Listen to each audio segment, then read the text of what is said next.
Welcome back to the Advent Calendar House. I'm excitable pig photographer Mike Westfall, and I'm exploring the cellar. Haven't found any Fraggle holes yet, but I did find my good friend from the Nerd Lunch podcast, from the Pod James Pod podcast, and from the Not About Ice Cream at All Dragonfly Ripple podcast. It's Carlin Trammell. Welcome, CT. I hope you didn't slip in the icy patch on your way inside. I did not. Podcast, that starts with the letter P. True. And true, that starts with the letter T. Oh, what is this? Well, it's small talk from where I come from. Oh, Ernie. Well, if you haven't figured it out by either our sly references or, the title of the episode displayed on your podcast listening device of your choice, we're talking about one of my very, very favorite holiday specials of all time. And I know it's one of CT's as well. A Muppet Family Christmas. A Muppet Family Christmas, which has a big birthday this year. It's 30 years old. I know, I'm starting to feel jealous. I feel like you're going to take this Muppet Family Christmas out into the shed and, coo with it or whatever, and I'm supposed to start a fight with you now. I don't know. Well, here I was trying to protect you from the chef, but now you're stealing my favorite Christmas special. Well, listen here. See, do you remember watching this live 30 years ago? Were you watching this on ABC? I did. I do have vague memories. I know I watched it live 30 years ago. Growing up, I was a big Muppets fan. This Muppet show debuted just slightly before I was even born. But, I was so right there. The beginning of my life was the Muppet Show, the Muppet movie. Sesame Street was already in full swing. And that's what was given to me. Hey, here's Kermit the Frog. Here's Grover. Here's, all these things. And the kind of humor that especially the Muppet Show was, my dad had a very similar sense of humor. And so he was all about it too. So when there was this Muppet stuff on, Muppet specials and stuff, we were all about sitting there as a family and watching it. And so I remember at least I think we were all in the living room watching it, and I know my dad was. I know we had lots of laughs when it originally aired.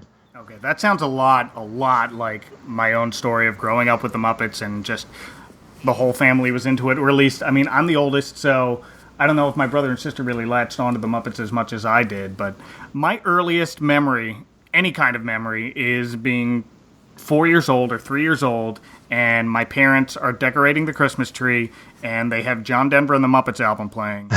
And yeah. I'm jumping on the couch going, ba-dum-bum-bum, with Miss Piggy. Yeah. And that's just the first memory in a very long string of Muppet memories that I have. And it all led up to this Muppet Family Christmas episode that I remember being on the edge of my little Tykes plastic table watching this whole thing. Yeah.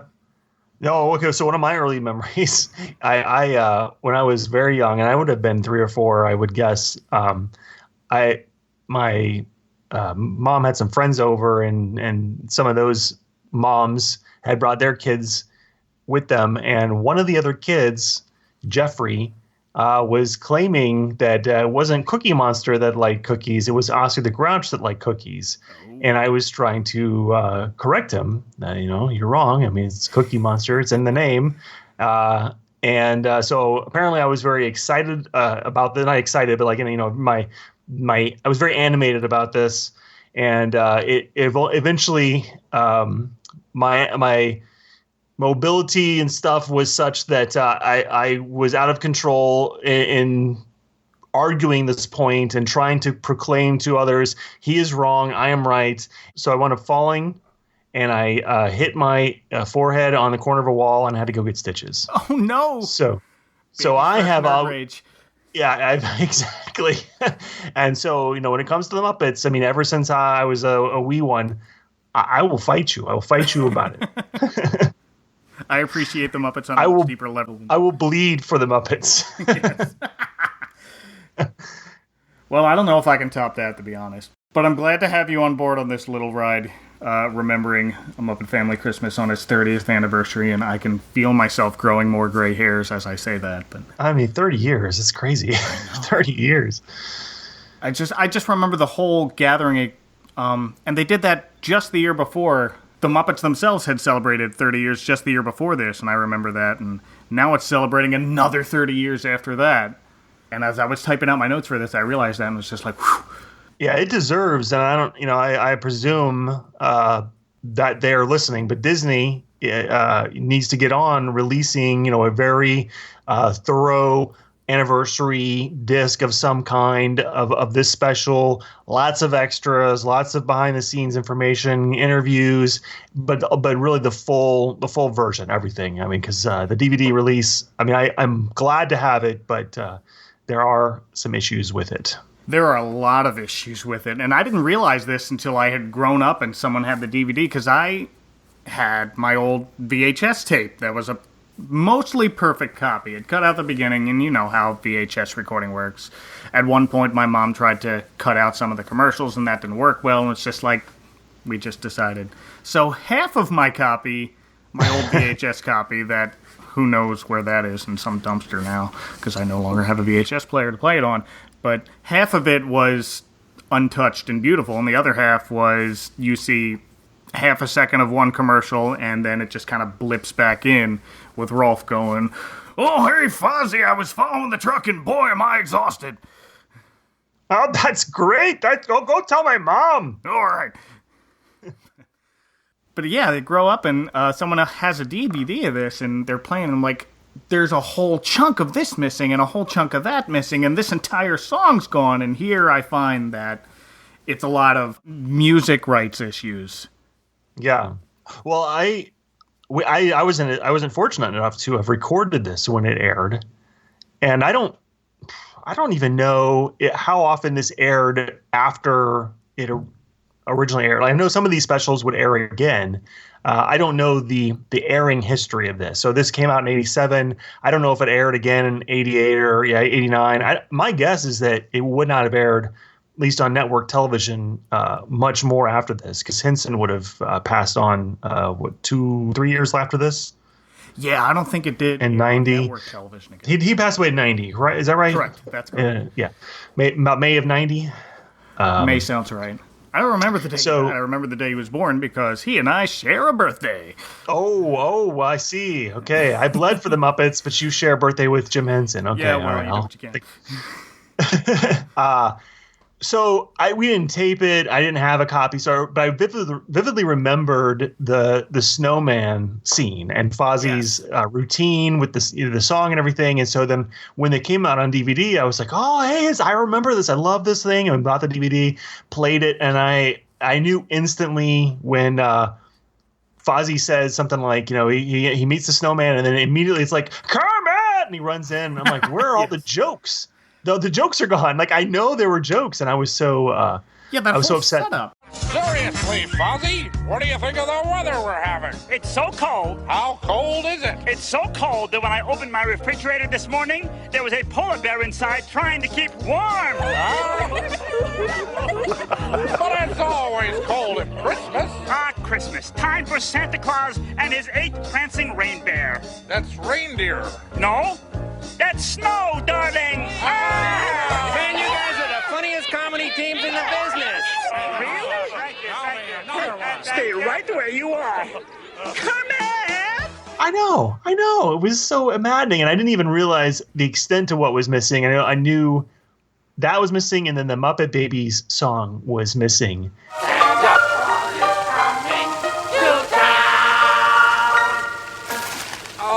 Animal. And then I later learned more was missing. But those two stood out to me, and I was upset about it, but I was still glad to have it. I was still glad that I had what I had.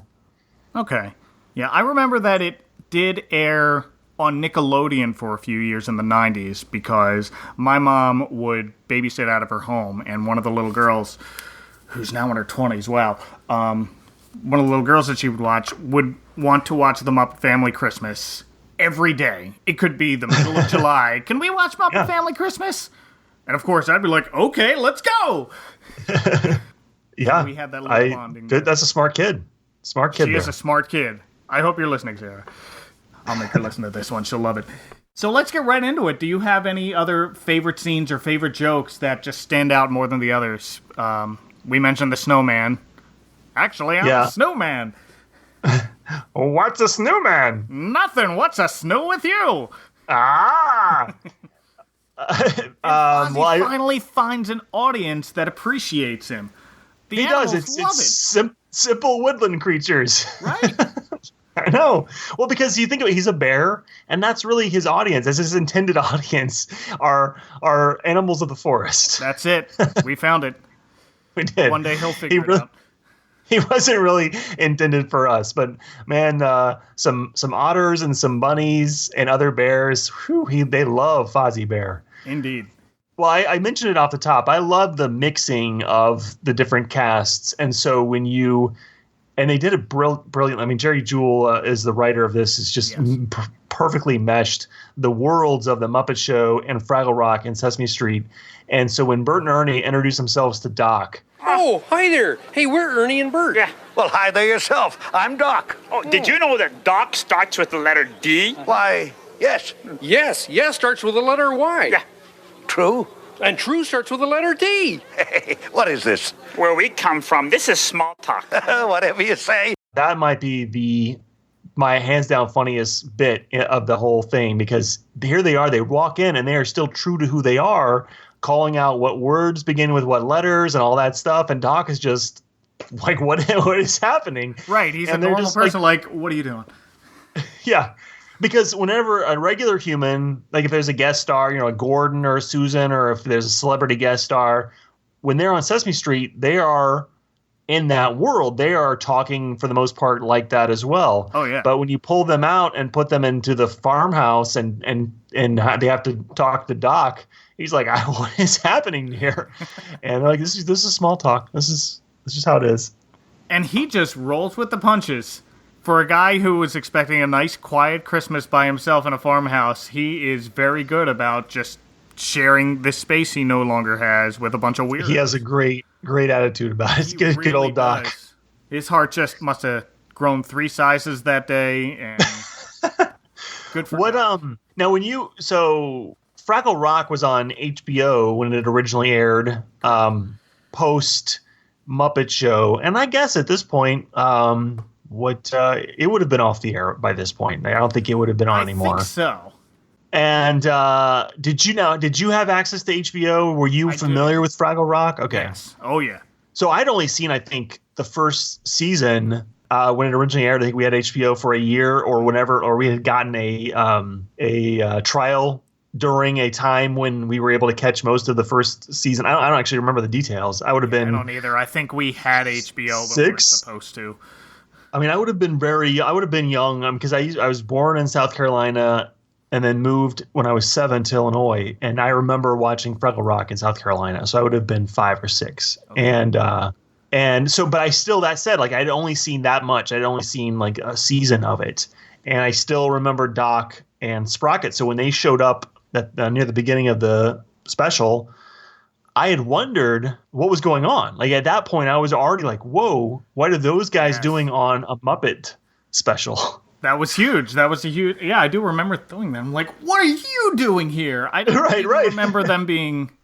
I had some awareness of advertisement and commercials promoting these specials, but I don't remember Fraggle Rock being part of it at all. I remember the Muppets are coming for Christmas and Sesame Street's going to show up. I don't remember them mentioning Fraggle Rock at all. So I don't think I even knew Sesame Street was going to show up. I think that was a genuine shock to me. I remember this as it continued to grow and grow. I was like, whoa, this is crazy. This thing is crazy. Oh, man. That would be great to see through those eyes. Yeah. Actually, I think I remember my own kids reacting like that when they first saw it, because they don't know. They're watching this 25, 30 years later, and she's like, it's Big Bird! Right, so right. Well, and the only downside is, unless you are probably guys like us, I mean, I can't speak for you, but I shared a lot of the old Sesame Street clips with my kids. So they've seen like the old school DVDs or stuff on YouTube from my era. They are, at least with my daughter, my oldest, who's 13 now. When she was younger, she would watch Sesame Street, some from her era. But there's tons of characters in this that if she had only seen her Sesame Street, she would know who they were. And so I had fortunately shared enough to where she's got a sense of like, okay, she knows who Simon the Sound Man is. Oh, wow. Okay. No, I'm not in that realm at all. They don't. I mean, I've showed it to them. They're maybe once, maybe twice, but they wouldn't be able to pick out Simon the Soundman from any other Fat Blue. Oh, yeah. She has not picked out, she's not picked out Sherlock Hemlock. She has not picked out Biff and Sully. Okay. She has not picked out, like, there's several she hasn't, but Simon Soundman she did. She did pick up on. That's impressive. Good on you, Annalise. Well done. Yeah.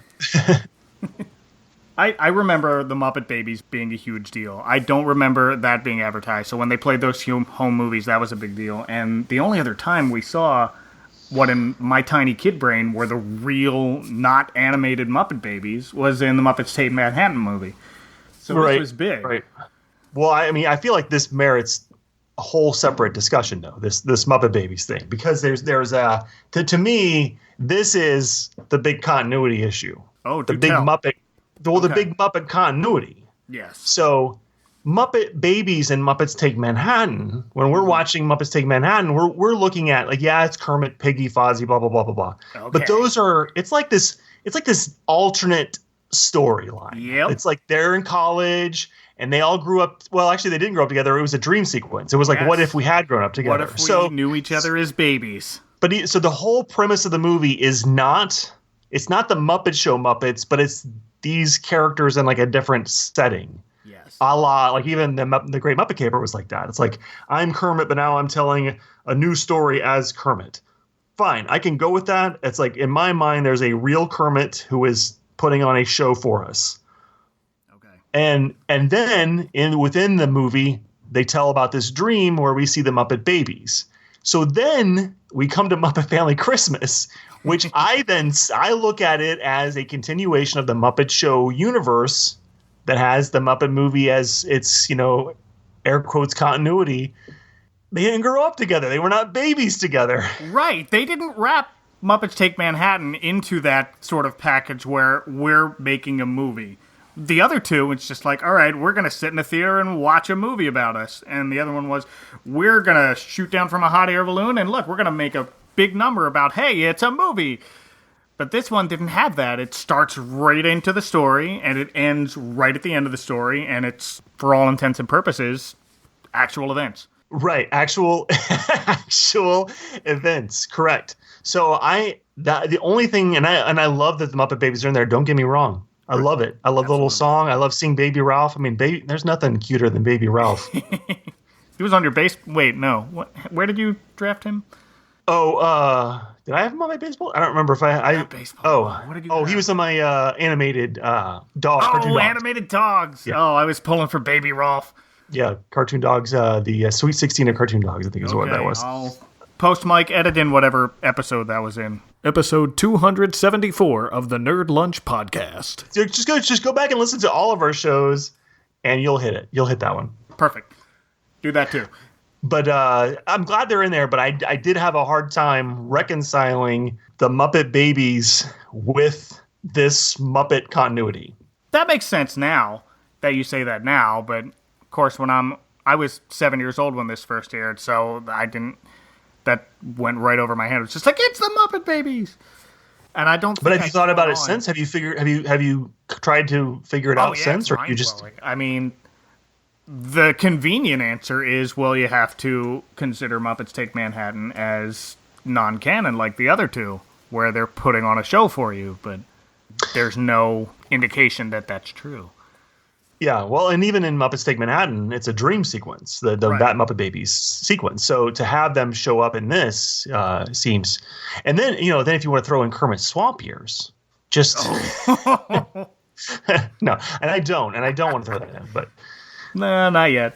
It's like even within the special, Fozzie introduces his mother to Kermit. Oh, the lizard! But you would think then she would have a sense of who Kermit was if she had dropped Fozzie off to wherever he is in that little home movie. Yeah, it's Scooter's home movies. Well, wait, Scooter's found the home movies, so she had them. Ooh, she had right. Ooh. She had them in the house. So anyway, I'm not complaining. This is not a complaint. I love that they're in there, and I don't I don't want this to come across as a complaint. No, it is just where my mind goes. I start thinking about these things. It's really my own sickness. It's a gift and a curse. Yes.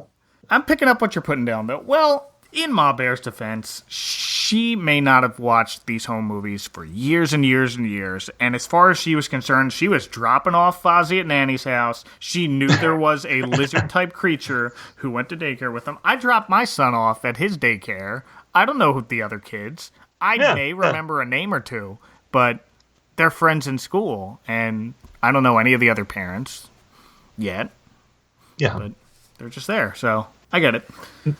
Maybe there was a point in, if we're going to go with the Muppet movie continuity, and I hate to belabor this point because I know that's not the issue, not what we're talking about, but let's go. But the maybe there was a point in their at least in these 7 characters' history. So we had Kermit, Piggy, Fozzie, Gonzo, Scooter, Ralph, and Animal all show up in this scene. Maybe when they were all babies, they did show up at one point together or for a period of time together, but then they all split their separate ways and then forgot each other and then conveniently remembered, oh, wait, we all went to the same preschool together. There you go. I like it. Okay. I think I fixed it. We solved it. Well done, everyone. Good work, team. All right. All right. Good job. Job well done. Now, I had sent you a copy of this on YouTube that was completely unedited. It was ripped from a VHS tape. I don't know who uploaded it. It was someone somewhere in America. But this had some old commercials attached to it. Mm-hmm. And did any stand out to you as I remember watching this when this aired? I would not say that any of these commercials stood out as, I remember this being a commercial when it aired, but there were several commercials I remembered. Okay. From the time. There was some there was an M&M's commercial. Yes, that's pretty classic. Okay. And this is before the CGI M&M characters, so I actually kind of liked it. That was a good one. It was just, here's a lit up sleigh in M&M's. Right. I mean, it's a brand thing. It's like, oh, hey, yes. Christmas means M&M's. Yep. Double mint gum commercial with the two different sets of twins.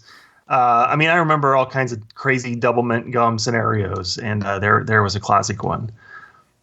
And then I remember seeing a lot of these, and this particular one was completely just unrealistic. But the milk commercial where the kid's like, "You can pick on me now," and then as he's drinking the milk, he's growing up, and this is what I'm going to look like when I'm 19. And then the bullies or the guys who are going to pick on him are like, "Never mind, I'm not gonna pick on this guy because maybe in 5 years he'll look like grown up Wesley from Hide and Q, and I'm not gonna mess with that." So those are the smartest or like the most forward thinking bullies I have ever encountered in any medium.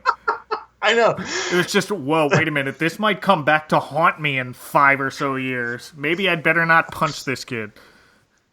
No one has ever thought that. He is drinking milk. Oh, well. Well, I gotta say, now this special was sponsored. The sponsorship was Oshkosh Bagosh. Toddler's Clothing. And for me, as a kid, that was part of the special. For some reason, I just associated that with, all right, well, these go hand in hand, so that's the one I remember. And because there's 3 Oshkosh Bagosh commercials. And it's the same one every time. Well, it's 2 that are the same and 1 that's different. Oh, that's right. Okay, yeah, but they put this first spot at the very beginning, the first commercial you see, and then one of the last ones you see. That's kind of bookends. But yeah, I had a couple friends in college who also had a copy of this when I had lost mine, and we were watching it, and we remember that, and then that just became a running gag with us. But I need some validation on something, and I sent you a clip of one boy says at one point, and did you catch what he says? I want to hear what you think this boy says, and I'll throw it here in post. Can you say Oshkosh Bagosh? I want him to. Oh, okay, sure. Did you say that? Say Oshkosh Bagosh. No. I will try to. Okay, so the narrator has said, like, can you say Oshkosh Bagosh or try and say it? And I believe the kid is saying, I will try to. Yes! Oh, I'm correct. And then it goes to other kids saying it, and then it goes back to the same kid, and he tries to say it, and I think he butchers it, but he did try. Oh, yeah. He did say he would try, and he did. Bagosh. But no, Yeah. I will try to is exactly what I think he says. And my other friends were telling me, no, you're wrong. He's saying, I don't want to try to. I'm like, that's not what he's saying. That doesn't make any sense. No. So there was No, because my I think nerd rage moment. I will try to, and then he does, because he does. And then try he does. And then the one kid before that was like, a kid and his little brother was my favorite part of that. It was just like, say Oshkosh Bagosh. And the little brother's like, no. And they just move on. And I was like, that gets a laugh from me every time I see it. So that warms my heart just as much as the rest of the special does. A couple more commercials to mention. please do. Two movies that were commercials for Filmation's Pinocchio. I hadn't even remembered this was a thing. Neither And did I. Leonard Part 6, which I had remembered was a thing, but I didn't. That must have flown off my head. I didn't know that existed as a movie until well into my adult years, and then I go back and watch this. I'm just like, oh, that Bill Cosby movie. Oh, Leonard Part 6. Hey, look, it's right in this thing I've watched every year of my life. How could I have forgotten about it? Weird repressed memory there. I don't know. yeah. And then the next, I think what was supposed to air right after this, because there was a commercial for it, was the Julie Andrews Sounds of Christmas. The Sound special. of Christmas. I did So not then see that. Then I had not seen it either. I'm not really that big a fan. But I did go and I watched a few seconds. I found it on YouTube and I watched a few seconds and I said, oh no, I can't take it. But yeah, if you Google Julie Andrews Sounds of Christmas, it's on YouTube. Very nice. I may have to pull that up. I wonder, my mom loves The Sound of Music. That's one of her favorite movies of all time. So I remember it being on in my house every year around Christmas time for some reason. She just associated that with Christmas or maybe Thanksgiving. I don't even remember. But for some reason I thought, well, this might be a big hit, but I don't remember anything about it. But I'll have to check that out on Google. Mm-hmm. And see how far into it I get. I don't want to torture myself, but we'll see. Oh no, I made it maybe 30 seconds. I don't know, not very. Wow, that good. I mean, I'm not saying it was bad. I'm just saying it wasn't for me. Okay. I could tell right away it wasn't for me. Just like, you know what? Nope. I have better things to do with my time. You know what is for me? What is it? Shredded wheat and cranberry sauce. My favorite. Well, speaking of wasting time, here comes the fun part. And the real reason I brought you on this episode, CT, because I knew you'd be a big help with this, but the Carol Sing medley scene and just the sheer amount of Muppets on the screen at one time had always blown my mind and fascinated me, even now. But now that they already did that celebration of 30 years of the Muppets the year before, which we discussed earlier, but something about them all being together in one house under one roof for Christmas had always stuck with me. And I don't know if it's because I've never spent Christmas Eve with my extended family before. Have you? Not to this extent, no. No, but I mean, I only recently spent one Christmas overnight at a relative's house, and that was about 6 years ago. And my wife and I had only one kid at the time, and it was her sister's house, and they only had one kid at the time, and my wife's parents were there, so that's 8. 8 people and a dog is the biggest crowd I've ever had under one roof waking up Christmas morning. I'm probably hitting like 6 at the most. 7 at the most. Yep. Yeah. But it always fascinated me, just the sheer amount of people waking up together on Christmas morning and having the whole day together and the whole night before. But I want to know exactly how many guests Fozzie's mother hosted that year. And very impromptu, mind you. She was ready to jet off to Malibu, and now she's having Christmas with, well, we're about to find out, I guess. We're going to try and get a head count of guests. So, CT, I sent you some screenshots, and you looked through your copy of the video, and I looked through the copies I had of the video. And now that I look at them, they didn't attach in the order I wanted, but I'm using. Oh, that's okay. Well, because I think I went through it a different way. I did wind up going through the whole special. Okay. And I just started writing down character names. So as I saw Kermit, he's number 1 on the list. Yep. So then anytime Kermit shows up, I'm not writing him down again. And I just keep writing down characters as I see them. Okay. I would say that at the end, I would think that I have probably written down more characters than show up at the very end. I think, and I didn't go back and check this, but like, I think there are characters that I wrote down who are not in the crowd shot. For example, the aforementioned Sherlock Hemlock. He might be in the crowd shot. I'm not saying, but I know he was in the Sesame Street caroling scene, but I don't know if he was there in the caroling at the end. Perhaps. Sherlock Hemlock is in the character scene, but he's way back there. There are a whole bunch that are way back there. I was picking him out. Yeah. What I did is I went through the last carol sing scene, and I went, at one point, they kind of pan from left to right as much as they can. They kind of break it up, but I kind of listed it. All right, I start at house left and go through the center, and then at the end, there's Big Bird on the other side of the house, which I thought was funny. You have Big Bird on one end of the house, and then you have Oscar on the opposite end of the house. Yeah, Carol Spinney's arms are tired. Right. Fireplace in the middle, so... it's interesting that Big Bird is the only like costume Muppet. So there's no Sweetums, there's no Thog, there's no. I noticed that. There's no like other. So Big Bird's, and I guess maybe it's the size of the set that they had or something. I don't know. I'm imagining so, because Big Bird's actually just seated in the very corner, so that's where they could fit Big Bird. Used him sparingly, and there it was. But okay, let's see. Okay. You can start rattling off your list, and let's see how far we can get. Okay, so you want me to just name characters, or you want me to give you my total number? Let's start with your total number, and let's compare that, and then we'll see. As far as guests, this does include Fraggles that show up. Yes, I will include the Fraggles. They showed up in the carol sing. I have them listed down here. And it does include... I guess I won't. Okay, I have 140. 140. Okay. 140. Now, are you including, like, I didn't include the snowman as a guest, but... Well, I did have a caveat of outside characters, so I didn't specify. There was a scene where they were outside rabbits, penguins, outside squirrel, outside animals. That wound up being about 15 characters, so you could take out the 15 from my 140 if you want. So you might have a few more that I don't. So again, this was me calculating as I was watching. So there could be a case of somebody had shown up earlier who is not in the group scene at the end. I think because my final number is 104, but 104. 104. But I was just including who was in that shot.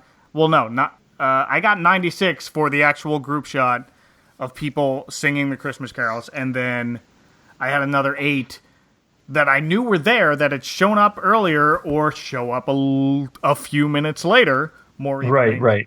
Weird guy in the middle doing the dishes. Okay, so I did not include them because they show up later, but so that would put me to 142. So I think maybe the possibility is, all right. Here's okay. So. I guess I should not include. Let me think. So I should not include the Fraggles.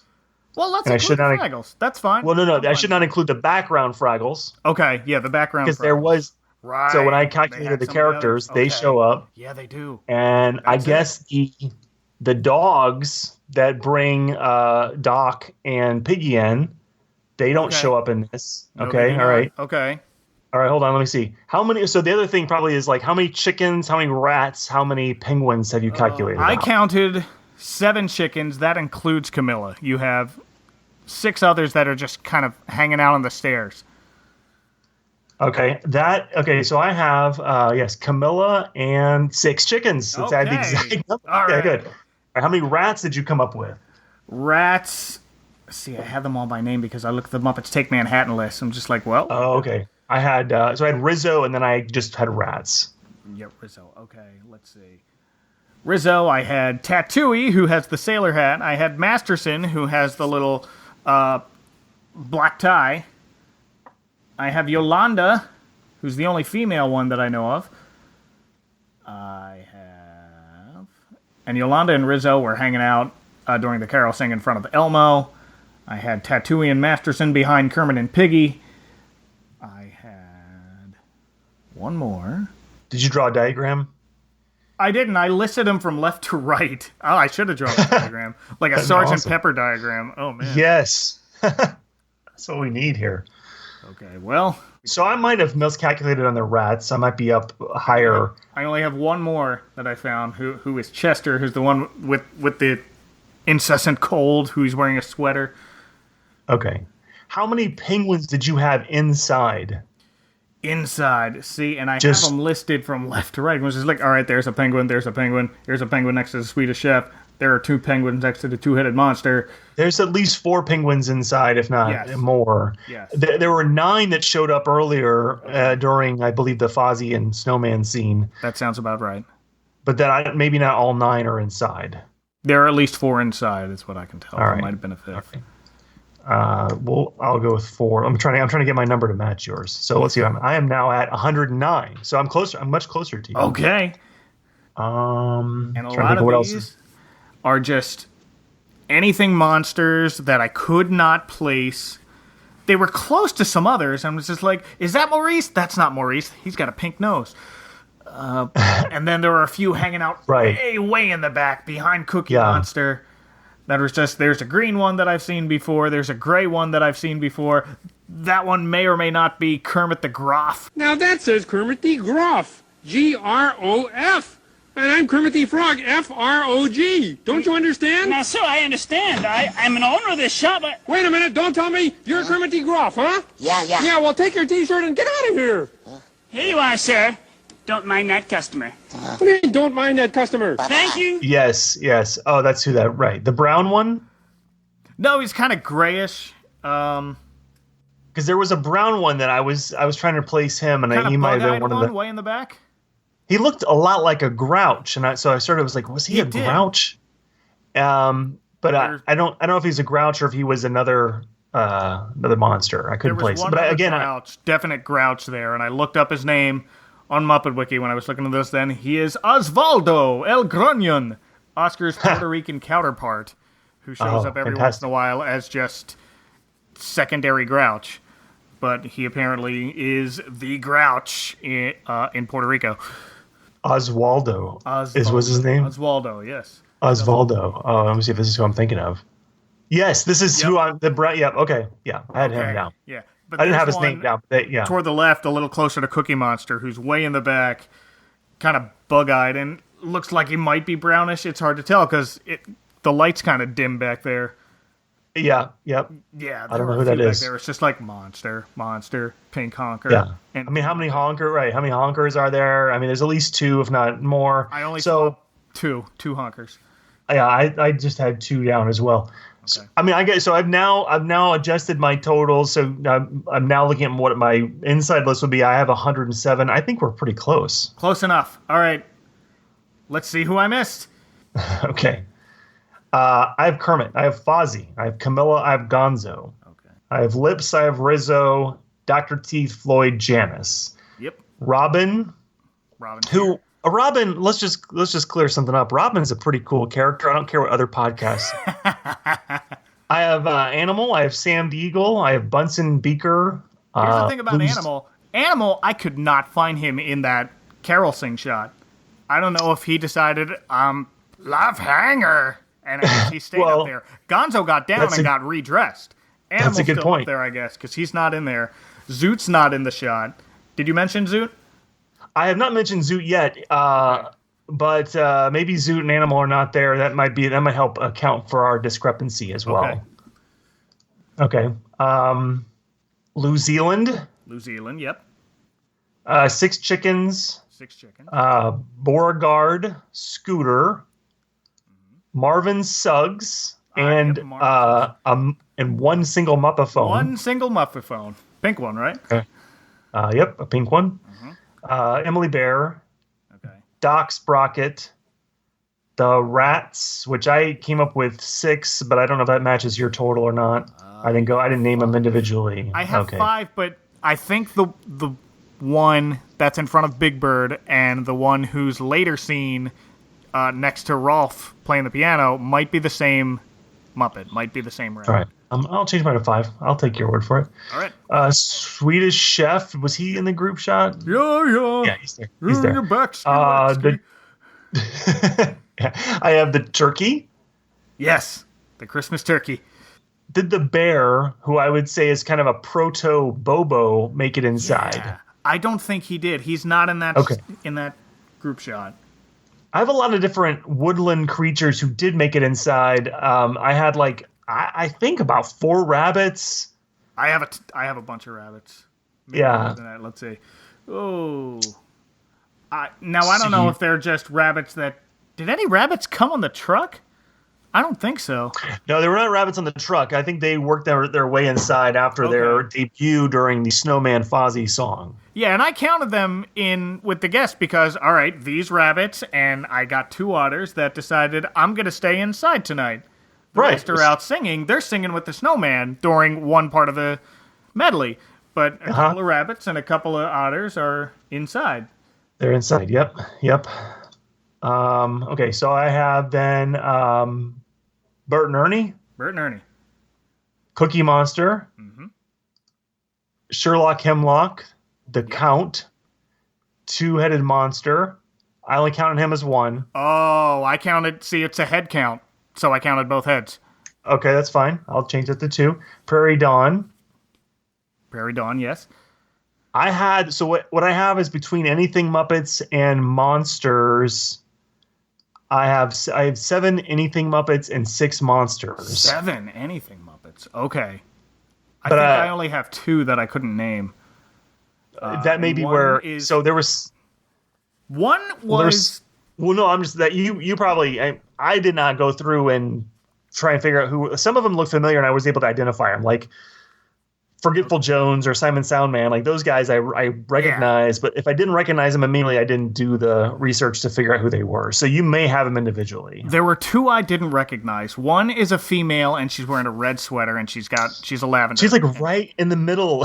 She's right in the middle, and then she's kind of off to the side, behind Statler. She shows up again, and it's the same Muppet. I don't think they're twins. I'm not calling them twins. I'm calling them the same Muppet, and when they did both group shots, they decided, whoop, I'm over here now.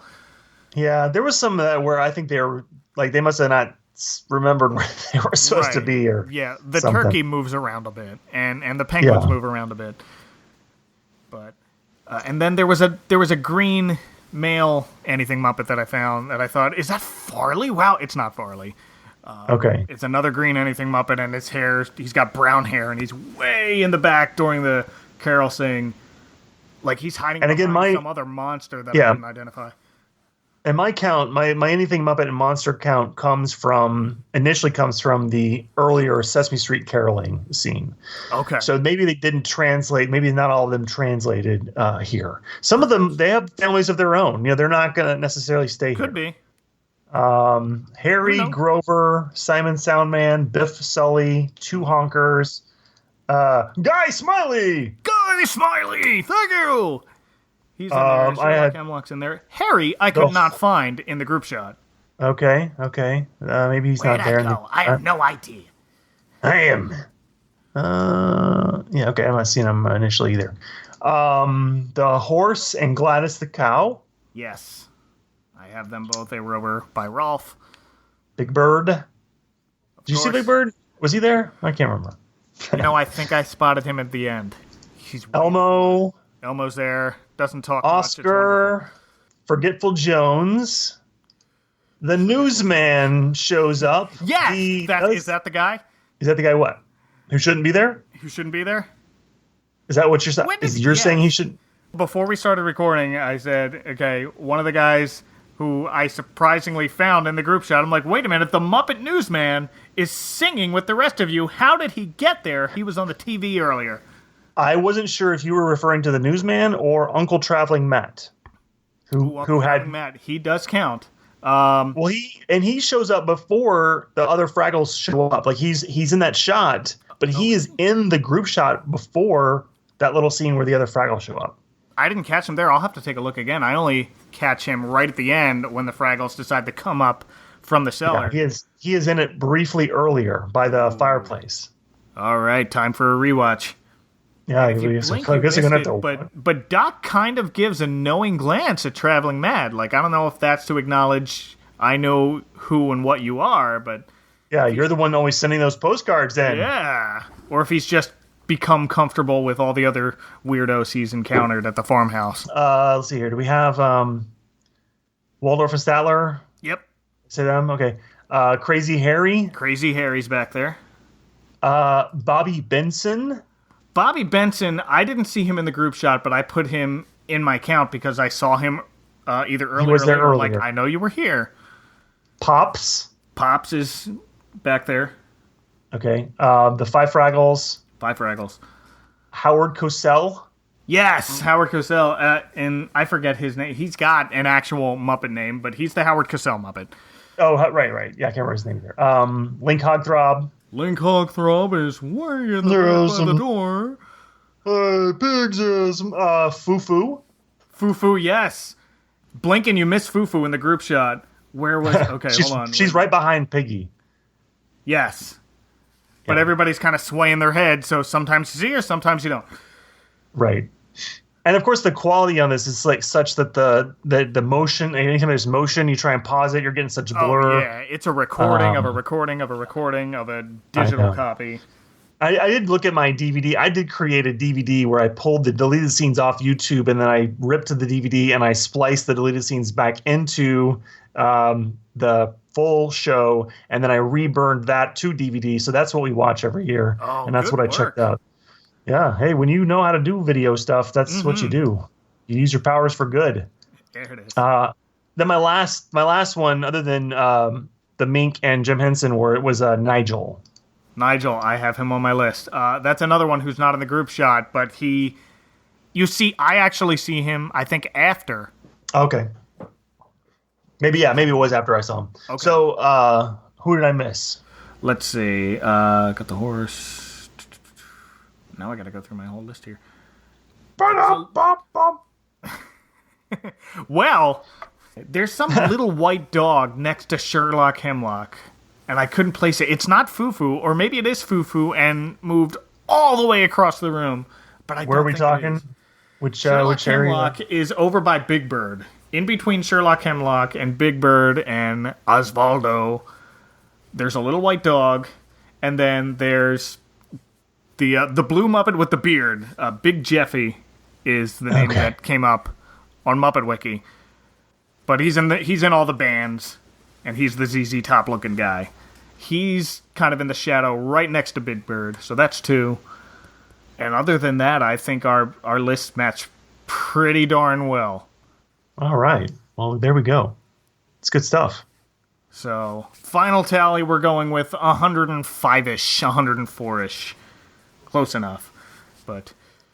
And that includes... Yeah, as far as the ones in that they're caroling at the end. I mean, there were even, I think I was saying, like about 30 plus more characters who show up, or there's a count of outside creatures and the like that are not inside during this scene. Sure. Well, who else do you got?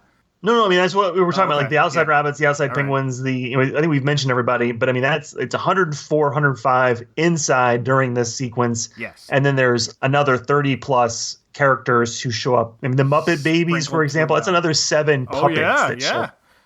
The background, like there's like at least 6 background Fraggles during the Pass It On scene. Yes. I couldn't get a very good count, but there's at least about a half dozen back there. Yeah.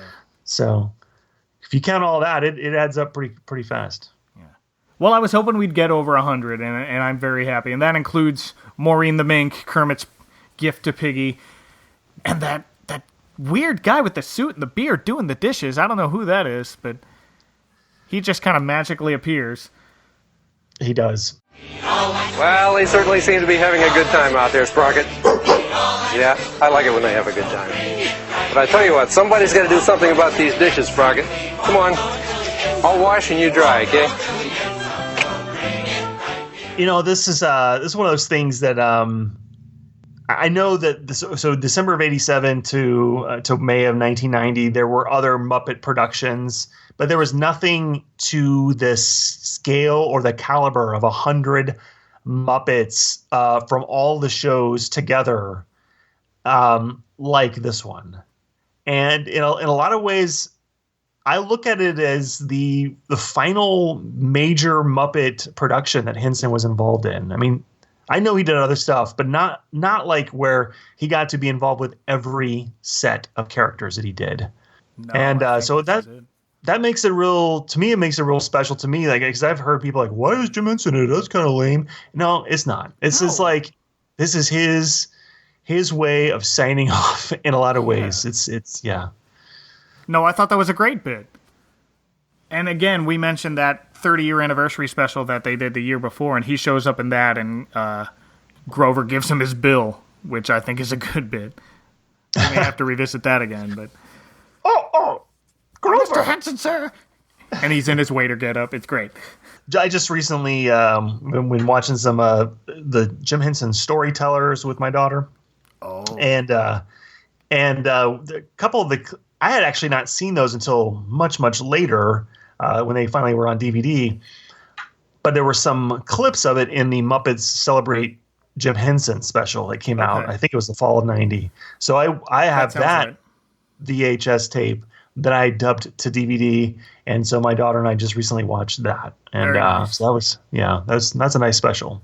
Yeah, there was a point where Nickelodeon had gotten some kind of rights to the Muppets where they aired a lot of that stuff in the 90s. I remember that was the first time I saw the Muppet Musicians of Bremen. That's the first time I saw Hey Cinderella, The Frog Prince. So they were very nice to have, but I saw those all a few years after Jim Henson was gone, but that just spread his legacy out longer than himself, which I thought was really amazing. Yeah, and he was always very transparent about the fact that they're puppets. Like if he was a guest on the Tonight Show or whatever, like he would sit there. He wasn't a ventriloquist, but he'd sit there with the Kermit puppet, very transparently puppeteering the character. He did lots of specials where he would show off how it was done. Oh yeah, and so Jim Henson himself, because of all that, had become very much a character. Not a Muppet character per se, but very much his own persona, and so to me it wasn't jarring at all to have him there. I thought even as a 10-year-old, I remember thinking, oh, it's so nice to see Jim Henson. I always like seeing Jim Henson on TV because he was always so he just came across so warm and showing you how things were done and very insightful. Absolutely, I am on the same page as you, and I think he did what he did so well that even though we knew all of this, we knew that these were puppets, but you still, you saw people performing with them and they're still looking Kermit or whoever right in the eye. They're interacting with them. Right. And they just, the way I hear actors and actresses talk about working with the Muppets is that the Muppet performers themselves sort of kind of melt away into the background and they're just, the assistants. This is the guy I work with. Yeah, and that wasn't exclusive to Henson. I mean, I don't know if you've seen the Being Elmo documentary, but it seems like I think that came up in that. The Carol Spinney documentary, I think it comes up in that. So it grows across the board. All trained very well. Yeah.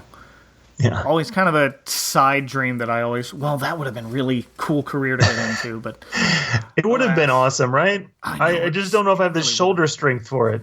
Yeah, true. I definitely don't. But. And I think having Jim Henson there, I made a big point about the whole Muppet Babies. How are they showing up? It ruins my Muppet continuity. But then having Jim Henson there, to me, just washes it all away. It's like it doesn't really matter. It's just Muppets. It's just Muppets. It's just Muppets, and all in good fun. And on that note, if people want to suddenly appear in your kitchen and start washing your dishes, speaking of counting CD, please rattle off all the places people can find you on the endless network of Fraggle holes we call the internet.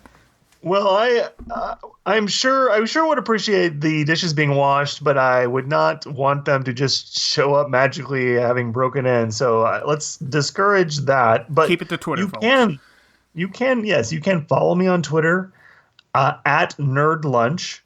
And Mike, you referenced all the podcasts I do.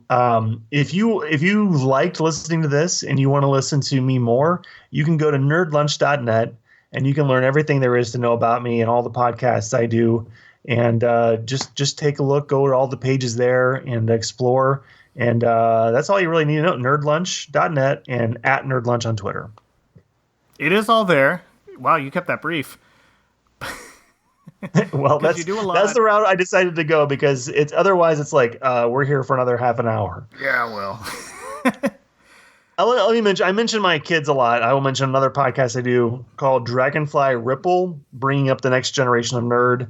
It's me and my kids. It's a guy named Michael May and his son, and it's about us two dads, me and Michael May, sharing our nerdy interests with our kids. And I think I can't remember if we've done a Muppet thing or not, but it's a pretty interesting show where we, hey, 13-year-old, what do you think of Buckaroo Banzai? So that's we don't do it with any regular schedule, but that's a fun one to check out too. But when you do, that's one of my favorites. My oldest daughter is now 7, and she's starting to get into sort of the nerdy stuff. She latched onto Star Wars, man, and she latched on to some of the Muppet Show. One of my earliest memories of showing her, like the Muppet Show season 1, we started there, and she didn't like it because we spent half of it going, "Where Kermit?"